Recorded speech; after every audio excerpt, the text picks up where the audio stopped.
Olá, seja bem-vindo ao resumo da semana da Buildings. Eu sou Ellen Costa, hoje é dia 22 de julho e eu vou compartilhar com você as principais notícias do mercado imobiliário corporativo desta última semana.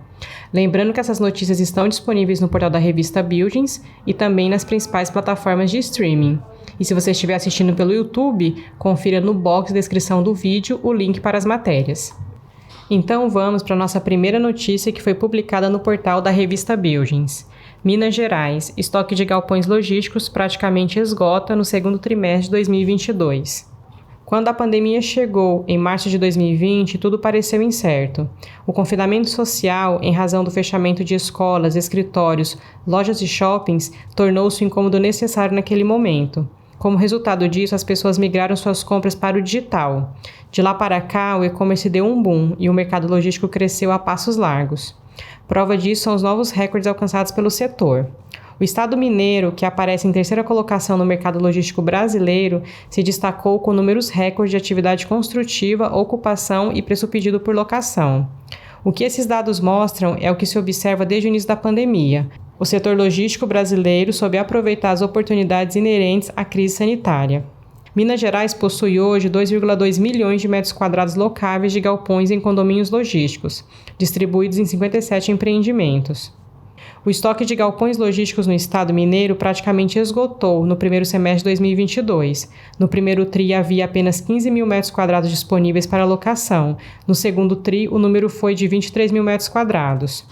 Do primeiro para o segundo TRI de 2022, o estado teve um acréscimo superior a 54 mil metros quadrados de novo estoque. No primeiro TRI era 18 mil, no segundo TRI fechou em 72 mil metros quadrados. E o mercado registrou marcas históricas.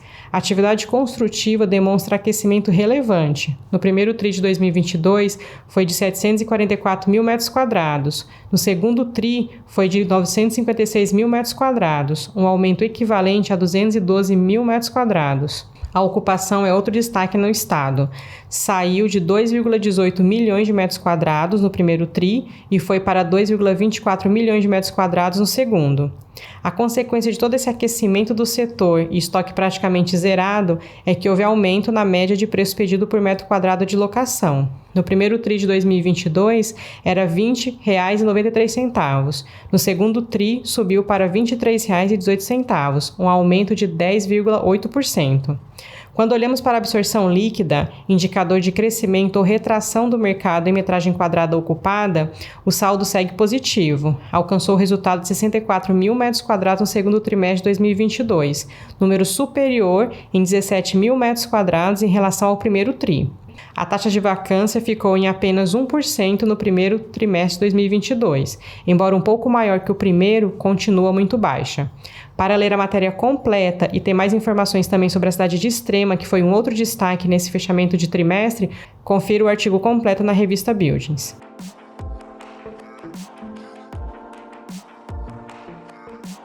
Nossa próxima notícia foi publicada no portal Focus.jor.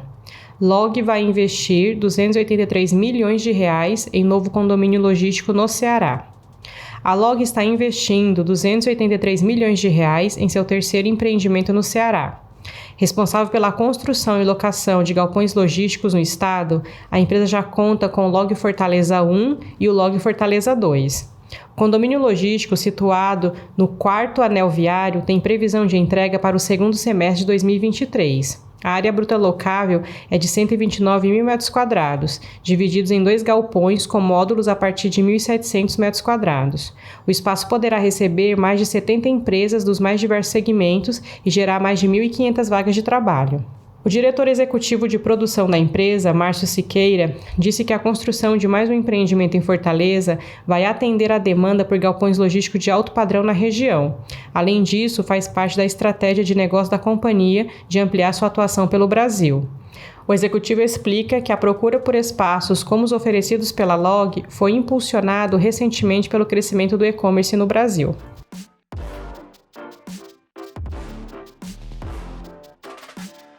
Nossa próxima notícia foi publicada no Valor Econômico.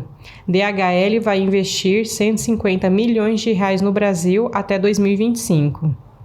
O grupo de logística DHL planeja expandir sua atuação no Brasil, com a formação de novos polos regionais, o aumento do número de lojas voltadas ao comércio eletrônico e a ampliação de sua estrutura no aeroporto de Viracopos, em São Paulo. O plano de investimento no Brasil até 2025 é de 150 milhões de reais. Globalmente, a DHL Express, divisão do grupo alemão de logística, faturou cerca de 35 bilhões de reais na cotação atual no primeiro trimestre de 2022 e fez investimentos capex totais na ordem de 3,36 bilhões de reais apenas no período de janeiro a março deste ano. Em 2022, a previsão da empresa é investir 51 milhões de reais no Brasil. Os recursos deverão ser usados para a compra de veículos elétricos e a instalação de novas unidades, incluindo a formação de um hub regional no Recife, voltada ao atendimento do Nordeste. A companhia também planeja montar um polo regional no Sul dentro de um prazo de 2 anos. Hoje a operação é centralizada em São Paulo. Além disso, o plano de expansão prevê abrir cerca de 25 novas lojas próprias pelo país nos próximos anos. A ideia é ampliar a presença no mercado de comércio eletrônico, facilitando o acesso de pessoas físicas e negócios de pequeno porte nas cidades. Outro investimento relevante da empresa será a expansão de sua área no aeroporto de Viracopos, em Campinas, São Paulo, com o objetivo principal de elevar a capacidade das exportações.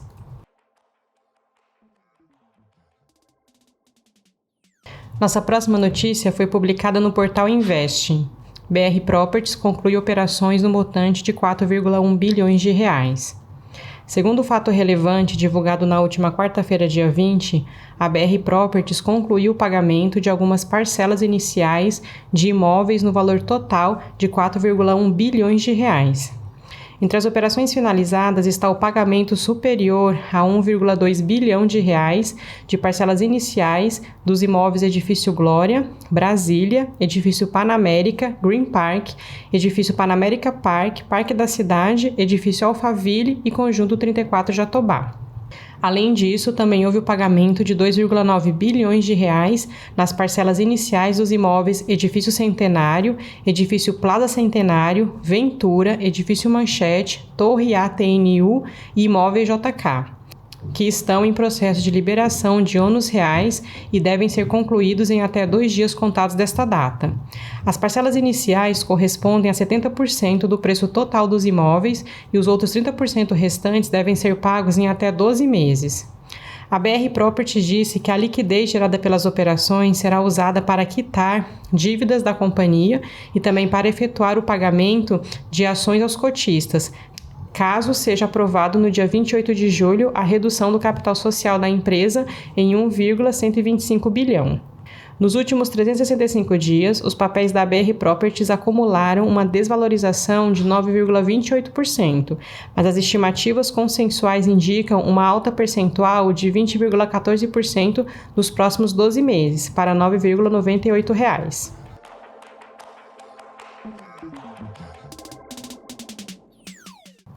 Nossa última notícia foi publicada no portal FIIs. Fundos imobiliários de shopping superam IFIX, apesar de DAI menor, diz Guide. A Guide Investimentos divulgou na última segunda-feira, dia 18, o acompanhamento setorial da Semana dos Fundos Imobiliários. A corretora destaca que os fundos imobiliários de shopping center superaram o IFIX na semana do dia 12 a 15 de julho, enquanto os FIIs de papel fecharam em queda. Entre os FIIs de tijolo, os fundos de shopping fecharam a semana em alta de mais 0,3%. Porém, a Guide destaca que o dividend yield do setor nos últimos 12 meses é o mais baixo entre todas as classes de ativos, 7,7%. Mesmo assim, a corretora acredita a forte retomada do setor com a recuperação da confiança do consumidor e arrefecimento da pandemia. O dividend yield anualizado chegará a 9,1%. Os fundos de logística tiveram uma pequena queda na semana, performando um pouco melhor que o índice, fechando a semana em menos 0,2%. A Guide acredita em fundos mais defensivos do setor, principalmente aqueles com portfólio prêmio e descontados. Os prediletos são BRCO11, BTLG11 e VILG. Outro segmento que apresentou fortes quedas na semana foi o de lajes corporativas, performando em menos 0,9%. Esses FIIs continuam negociando com dividend yield baixo em relação aos demais setores, fato associado à dificuldade de repasse de inflação e ciclo imobiliário desfavorável. Porém, a corretora acredita que a partir de uma redução das taxas de juros e menor aperto inflacionário, essa classe de ativos pode reverter a atual situação de queda. Os fundos de fundos apresentaram um desempenho próximo do IFIX, caindo menos 0,3% na semana. Os FOFs tiveram um desempenho bastante fraco nos últimos 12 meses, mas no montante oferecem um dividend yield atrativo. Na visão da corretora, os fundos maiores e mais diversificados devem apresentar desempenho melhor nos próximos meses, à medida que o desconto desses fundos em relação ao seu valor patrimonial diminua. E antes de finalizar, te convido para conferir os artigos e outros conteúdos disponíveis no portal da revista Buildings e também no nosso canal no YouTube. Espero que você tenha gostado do nosso resumo. Vou me despedindo por aqui. Sou Ellen Costa, desejo que você tenha um excelente fim de semana. Nós voltamos a nos falar então na próxima sexta-feira. Um abraço e até lá!